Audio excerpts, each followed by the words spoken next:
So here's the thing. There are over 7 billion people on Earth today. Each of us has the chance to make a difference, to show the world what we can do. So, where will you go? Who will you be? What do you dream about when you're not thinking about, I don't know, the math test you have to take on Thursday? What do you want to be? When I grow up? Yeah. Yeah, I'm not sure what I want to do, but I'm still trying to figure that out. I want to be a lot of stuff. I want to start my own company. When I grow up, I don't know what I want to be. I actually want to become an art teacher. NFL football player. What do you guys dream about? I mean, when my mind wanders, it's like, I want to be out of school. Wait, stop. We can't really talk about where you want to go unless we first establish where you are, right? Seems logical to me. Okay, so where are you? You know, the you-ness of you. What part of us is most essentially, indispensably, us? Our stomachs? Sometimes. What about our hearts? Yeah, what about our hearts? So delicate, so strong. That's what Aristotle thought, anyway. He thought our whole soul and essence was right there, in the heart. Nope, sorry, Aristotle. We know today that even if you traded hearts with a serial killer, you would still just be the same friendly neighbor in the same friendly neighborhood. I mean, not my neighborhood, obviously. I mean, I don't want you living near me if you have a serial killer heart, just in case you try to stab me. So, where are we? There it is, your wonderful, mind-boggling brain. Is your brain you? Are you your brain? I have no earthly idea, but it is the command center. Somehow everything you learn, everything you want, everything you need, dream, or remember is contained right there in that 3-pound zombie snack between your ears. So listen up, my little zombie snacks. I've got a story to tell you. You probably already know where I'm going with this, right? Yep, exactly. Once upon a time, there was a man named Phineas Gage. I mean, it wasn't just once upon a time, per se. It was 1848, and it was Vermont. But I'm trying to set the mood here, so go with me. Phineas was a railroad worker. Back in those days, if you wanted to get through a giant boulder or cliff, you did it by drilling a hole in the rock, filling it with gunpowder and a fuse, then filling the rest of the hole with sand, and finally, packing it all down nice and tight with a heavy metal rod. Well, on this particular day, Phineas got distracted. Yoo-hoo! And forgot to put in the sand. When Phineas smashed the iron rod into the hole, it made a spark, which ignited the gunpowder. The explosion blasted the iron rod upward, right through Phineas's brain, and then fell back to Earth some distance from his body, which was lying on the ground just completely still alive. Amazingly, Phineas Gage recovered and lived another 12 years, which back then, 12 years is nothing to sneeze at, guys. Except the townsfolk said that Phineas Gage's personality had changed. They said he had become moody and crude, that he used foul language he'd never used before. They were forced to conclude that he was, and I quote, not the same Gage. Oh, and here's the iron rod that went through his head, if you were curious. Looks like they worked things out. So, why are we really talking today about Phineas Gage? Because damaging his brain didn't just hurt Phineas, it changed Phineas. And the truth is, there are a lot of ways to change our brains. Ways that don't require explosions to get inside. A lot of times we invite them in ourselves. And once they're in, they rewire the way we think. And just like Phineas Gage's iron bar, that rewiring can change us in very fundamental ways.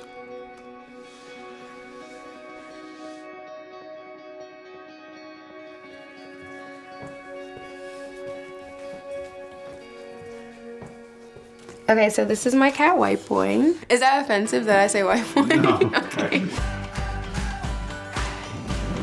I'm Charisse, and I love traveling, dancing, eating, sleeping, and traveling. I think I said that. I'm a student here in Buffalo at the university. I'm studying social work. When I first saw porn, I was about 10. It was a picture. I went from seeing the pictures to watching the movies, and I started secluding myself, isolating myself.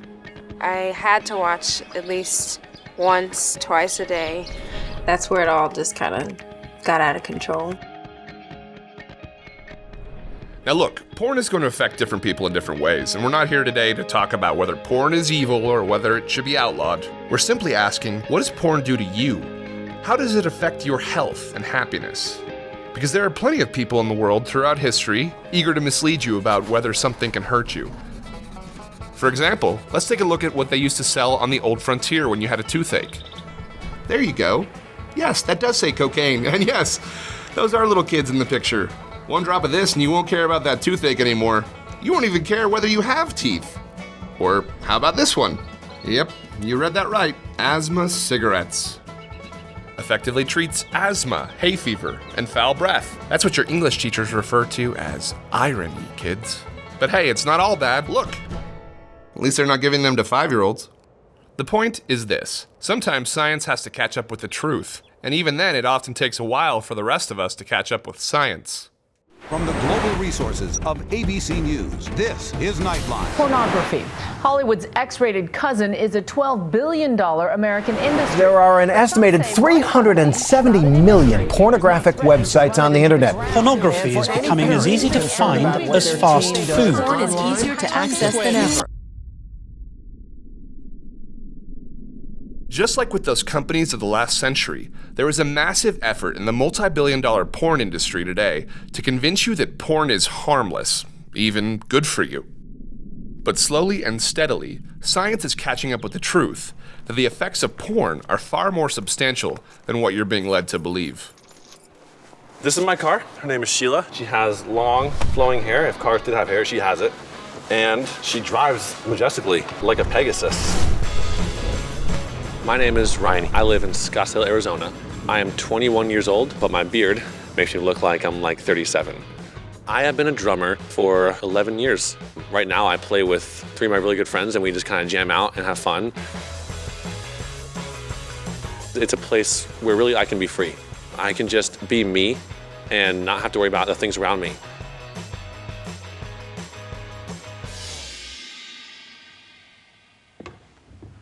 Back when I was about 10 years old, I was on the internet and I caught one glimpse of pornography. For me, there was that slight guilt, but I just justified it by saying, oh, well, it feels great, so I'm just gonna keep looking at it. It just went from one picture to another, and it was just like an endless, vast ocean of sex. Pornography affected the way I thought and behaved. It changed the way I viewed girls. It started to kind of put them as objects of my use. It's a rewiring process. We call it neuroplastic process. Just as plastic is changeable and malleable, we can change the shape of the brain. That's Dr. Donald L. Hilton Jr. He's a neurosurgeon and is an adjunct associate professor of neurosurgery at the University of Texas Health Science Center at San Antonio. That is a mouthful, but listen to him because he's a smart guy. According to him, your brain is what's that word again?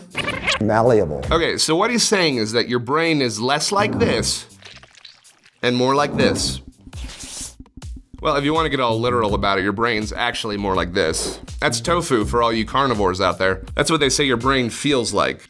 But we're not talking about texture. We're talking about the fact that your brain is, constantly changing and molding itself. Neuroscientists call it plasticity, meaning everything you want, everything you need, everything you do causes your brain to make little pathways and connections inside itself, so it can do it faster next time. Learn an instrument, play a sport, learn to do the Charleston.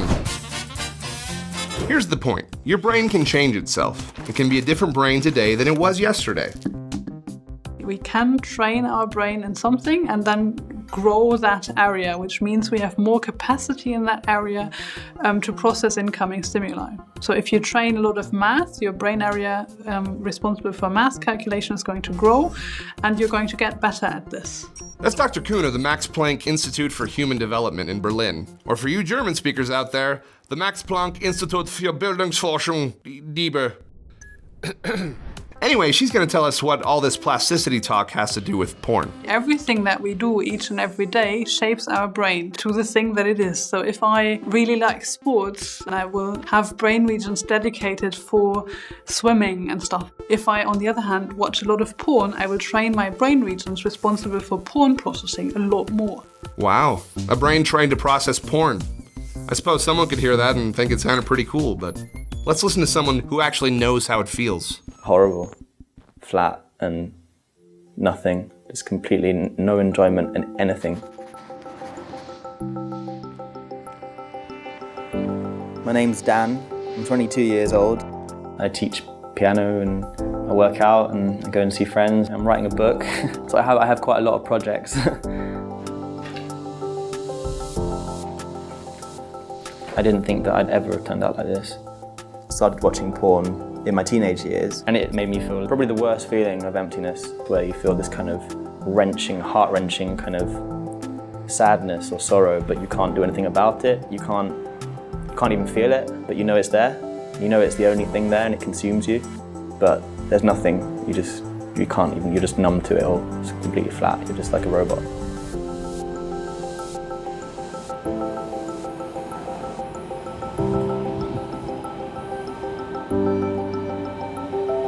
I never realized, like, the stuff how it changed my mind and how it changed the way I viewed people and how it changed my expectations and how it changed, everything about me. Besides my physical appearance, like it changed mentally, like it just kind of ripped me apart. It just became this like twisted thing, and it just wasn't good. Like that was my thing that I went to when I wanted to feel good and when I wanted to, feel complete. And then it made me feel like there was nothing. If this isn't good, then nothing's good. So let's get into specifics here. Let's talk about the first major way porn can rewire your brain. Everyone knows that images can hold enormous power. They can change our whole concept of beauty, body type, and what we consider normal. But why is that?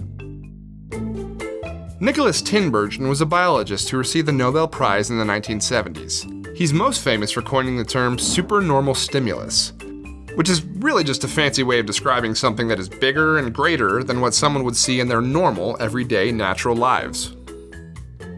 In one of his most famous experiments, he took butterflies where the males were attracted to the color, pattern, and shape of the female's wings. He then made cardboard butterfly wings, and he painted them brighter and made them bigger than nature ever would. So get this, and this is a real story. The male butterflies tried to mate with the cardboard. In fact, even when females were present, the males would ignore them and stay focused on the cardboard. That's kind of insane, right? What Tinbergen discovered about the brain was that it could be manipulated by doing the following. First, figure out what stimulates the brain. Second, create an exaggerated version. And third, the brain will often come to prefer the exaggerated version. It's important to remember that this is a biological discovery about the way the brain, any brain, works, whether it belongs to a butterfly or a human. Don't believe me? Back in the day, this is the amount of sugar in the average diet. This is the amount today. Pretty stark difference, huh? What about what fashion dolls looked like 50 years ago?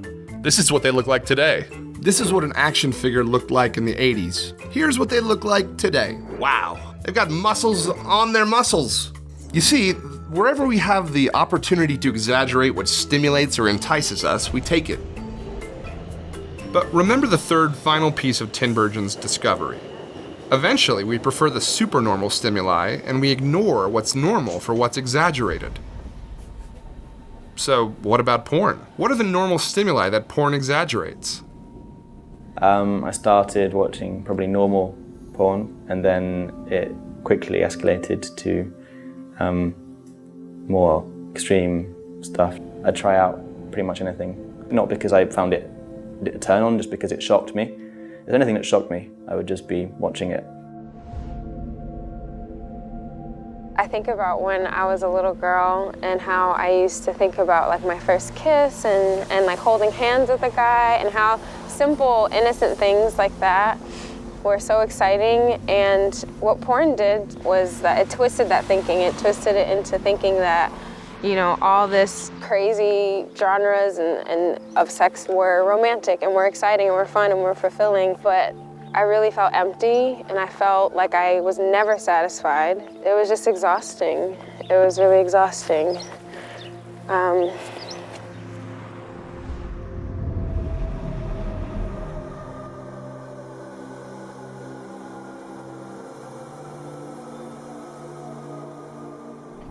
I wish that I never went through this. I never wish I saw that first picture. I never wish I watched that first video. I never wanted any of this. So.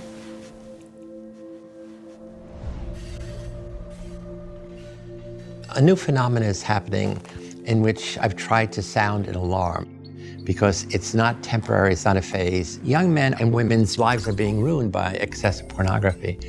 That's Dr. Philip Zimbardo of Stanford University. For the last few years, his research has focused on the psychological impact of gaming and pornography on today's rising generation. Porn has these adverse effects because it's captivating, it's enchanting. You're focusing on this screen right here, and you're eliminating everything else in the universe. And I've said everything else in the universe is called life. Hijacking is a great way to put it, because when you hijack something, you take it from going where it's supposed to go and send it to someplace else. That's Dr. William Struthers. He's a professor of psychology and neuroscience at Wheaton College in Illinois. He teaches a course on the biological basis of behavior. A neurological system that is designed to go to a place where two people are bound to one another. You're now redirecting it so that their sexuality is binding them to something other than that relationship. It was something that made me feel good, and it was something that I just kept pushing for, because it was like, if I'm feeling bad, I can go to this because it makes me feel great. And as time went on and I got deeper and deeper into this stuff, I wanted more. In a sense, I became addicted to pornography. Okay, so there it is, the word you've probably been expecting.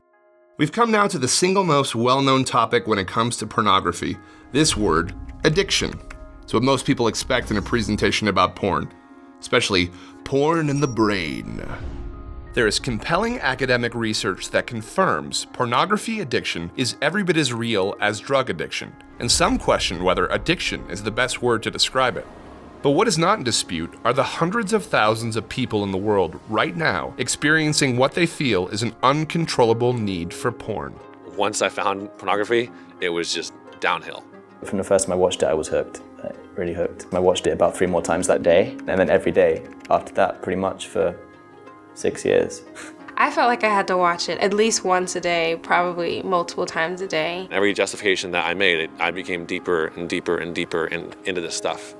And it was just kind of like this constant battle to justify this stuff. And I didn't know the effects that it was having on me and the things that it was doing to me. I realized that I had lost myself, and I just lost a lot of my self-control. It was really hard. It was really hard. Again, we're not saying that everyone is impacted by porn in the same way. We're just sharing real people's experiences and what real studies have shown. So what it basically comes down to are these two major parts of your brain, the reward center and the prefrontal cortex. Let's talk about the reward center first. Stay with me here and get a little science-y. We have a dopamine factory in this very primitive old part of our brain, and it sends brain wires up to this reward area. And it literally powers the brain with desire. So basically everything that people seek to pursue is something that is driven by the reward center. That lower reward part of your brain is not unique to humans. It wants what every mammal wants: to live, to reproduce, to be comfortable. Think of all the things in life you love to do. Yep, it's that reward part of your brain that seeks those things. That's why they feel good. So now let's talk about the upper part. And then we have the prefrontal cortex on the other side that basically regulates these reward-seeking structures. If the lower part of your brain is something you share with every mammal, the upper part is what makes you human. When you think, when you reason, when you weigh the consequences, you're using that upper part of your brain. Normally, the prefrontal cortex keeps the reward center in check. The reward center says, I want to eat an entire pizza. The prefrontal cortex says, maybe I should just have a couple slices. The reward center says, I want to sleep until noon. The prefrontal cortex says, if I keep missing school, I won't graduate. The point is, the relationship can change between these two when we view porn. In a sense, if the brain is a car, that frontal executive system is a brake. And it's like the brake pads wear out with addiction. They don't work as well. The brain doesn't stop as well. It just wants. We basically illustrate that the more pornography people watch, the less strong the link is between the reward system and the prefrontal cortex. And pretty much my hypothesis was that the ventral striatum and the reward regions should be bigger in those people watching pornography. And it's exactly the other way around. So, Were you shocked? Yes. Even when I was not in front of the computer or whatever, I was thinking about it. I was just like, okay, what am I gonna look up later? Everything was clouded by these thoughts and by the images that had been like kind of ingrained in me. Like I couldn't not watch it. So that, in a nutshell, is the final way that porn can affect the brain. Call it addiction, call it compulsion. Some people refer to it as the amygdala hijack, which would be a great band name, by the way. It's when the part of our brain that wants something overpowers the part that thinks through the consequences. And hey, if you are one of the many people experiencing what feels like a loss of control, don't be ashamed and don't keep it a secret. Talk to someone. You'll be surprised how much the people around you understand and want to help. You don't have to deal with it alone. Pornography started to give me that desire to do more, to want more than just pictures and just videos. And that's when I made a dumb decision. When I was 13, I was arrested for touching a girl younger than I was on 2 different occasions. When I was put in that jail cell, it was a terrifying experience. It was just this little tiny, like metal bunk beds jail cell. I didn't know how long I was gonna be in there for either. I was a 13-year-old kid, and it was rough. And so from that moment on, that's where my fight began.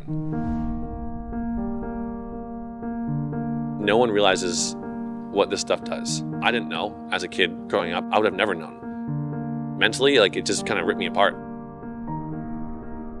Now I work with the youth, and it's cool to help them fight this pornography battle because it's not one that's fun to fight alone. I'm 21, and the battle isn't gone. It didn't leave. It didn't just get up and say, okay, I'm done. It doesn't stop when you clap your hands or you make a wish. I'm not trying to sound negative, but this pornography is a battle, and I don't want to go back. And it's a battle which I'm willing to fight. When you're deep in the trenches of viewing pornography, stopping it is going to be really, really difficult. The pornography that you're watching is usually meeting some need in your life. So one of the ways that you can really speed up in the recovery process is that you can find better ways to meet those needs. It's like eating a Snickers bar when your body really needs a salad. So replacing what you've been putting into your body with what is actually needed is actually going to make you be healthy. I remember one day, it was a normal day, and I knew I was gonna watch porn, but for the first time I finally said it out loud. I said, I hate this. I hate porn. I hate doing this. I hate being a slave to this. And I just kind of broke down. I broke down, and I realized that it wasn't me that was bad, it was the porn. So now, my addiction is under control. It's so much better, but it's still a struggle, of course. There was a month recently that I fell back into watching porn, and it was hard. Even with the most severe drug addictions, studies have shown that the brain can recover. An interesting study showed that with a year or 2 of recovery, these shrunken areas actually enlarged again back to more normal volumes. So we know the brain heals. We've actually been able to visualize recovery. So I sat down and I just started just crying, just this rush of just tears. I couldn't believe I was so blind to see that this was a serious problem in my life. I was so desperate to recover. I was watching porn every day for 6 years, like twice, 3 times a day sometimes. And then I was watching porn maybe once a month, and then I stopped watching porn and then I relapsed. So this, took away my teenage years that I could have been enjoying. And eventually with time it sort of became easier to stop it. And I just knew that there was hope for the first time in my life. There was hope, there was like a light at the end of the tunnel. And then I met my girlfriend and there was just this connection, and I wanted to kiss her and do these things, which I hadn't felt before, not for many, many years. And it was felt human again. I hadn't felt human for a long time, and I felt human again. I can't put it into words. It's something very beyond words, really.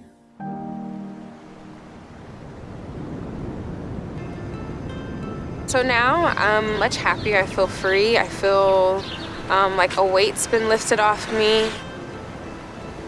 But it's still a struggle. I get really easily triggered, I guess you could say. Things just bother me, like certain music, pictures, movies. There's certain things I just don't allow in my life. Life is easier without porn. I can have friends. I can trust people now. I just feel almost complete again.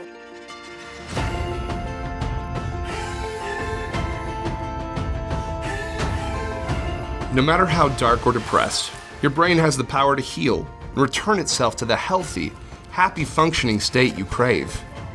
Phineas had to live with his injury for the rest of his life, but the effects of pornography don't have to be permanent. Here's the real question though. If porn really does rewire the brain in unhealthy ways, then what are the consequences of so many people watching it? Last year, over 4 billion hours of porn were viewed on one website. 4 billion, with a B.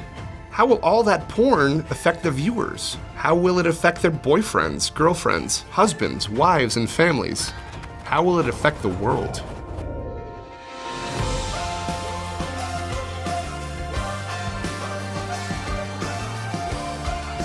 What do you want to be? I want to be a Marine. I'd like to be a journalist. I want to go to college for film and arts. I want to make cartoons. I want to be an aircraft mechanic. I like to play video games, that's for sure. I want to be a performer in New York City. Ultimately, I want to be a mother. The brain, the heart, the world. These are the 3 parts of our message. And it all starts here, with the brain. Defend your brain. Treasure it. That's the first step. You were born with a machine in your head more powerful and with more potential than the world's fastest computer, all dedicated to the survival and happiness of you and the ones you love. Your magnificent, mind-boggling brain. Take care of it. It was made to take care of you.